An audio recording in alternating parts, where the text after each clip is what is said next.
നമ്മളോട് ചില സമയത്തൊക്കെ ആരെങ്കിലുമൊക്കെ വന്നിട്ട് ഒരു സഹായം ചോദിക്കുന്ന സമയത്ത് നമ്മളൊന്ന് സ്റ്റക്ക് അല്ലേ?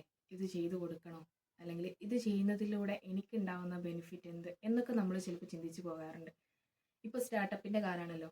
ആ സമയത്ത് ഈ സ്റ്റാർട്ടപ്പ് നടത്തുന്ന ആരെങ്കിലും ഒരാൾ നമ്മളെ സമീപിച്ചിട്ട് ഇത്ര തുക എനിക്ക് വേണ്ടി നൽകുമോ? ഞാനൊരു സംരംഭം തുടങ്ങാൻ പോവുകയാണ്.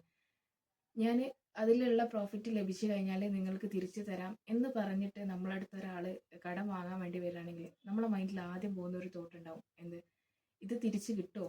ഇവനിപ്പോൾ ഇതൊക്കെ ഇട്ടിട്ട് വിജയിക്കോ എന്നുള്ള കുറേ തോട്ട്സ് നമ്മളെ മൈൻഡിലേക്ക് ഇങ്ങനെ വരും. അതിന് പകരം ഒന്നും പ്രതീക്ഷിക്കാതെ നമ്മളെ കയ്യിൽ അതുണ്ടെങ്കിൽ നമ്മളത് എടുത്തു കൊടുത്തിട്ട് നീ പോയി തുടങ്ങിക്കോ എന്ന് പറയുന്ന സമയത്ത് ആ സമീപിച്ച ആൾക്കും ഒരു കോൺഫിഡൻസ് ഉണ്ടാവും. ഒന്നും അറിയാതെ ഒന്നും പ്രതീക്ഷിക്കാതെ നമ്മൾ നമ്മുടെ സമ്പത്ത് കൊടുക്കുന്ന സമയത്ത് നമ്മളെ സമ്പത്തിൽ വർധനവും ഉണ്ടാകും. സമ്പത്ത് പിടിച്ചു വെക്കുന്നതോറും ഇല്ലാതാവുകയും ഒന്നും പ്രതീക്ഷിക്കാതെ നമ്മൾ നൽകുന്നതോറും അത് വർദ്ധിക്കുകയും ചെയ്യും. ആ വരുന്ന ആൾക്ക് അതിൽ കോൺഫിഡൻസ് ഉണ്ടാവുകയും ചെയ്യും.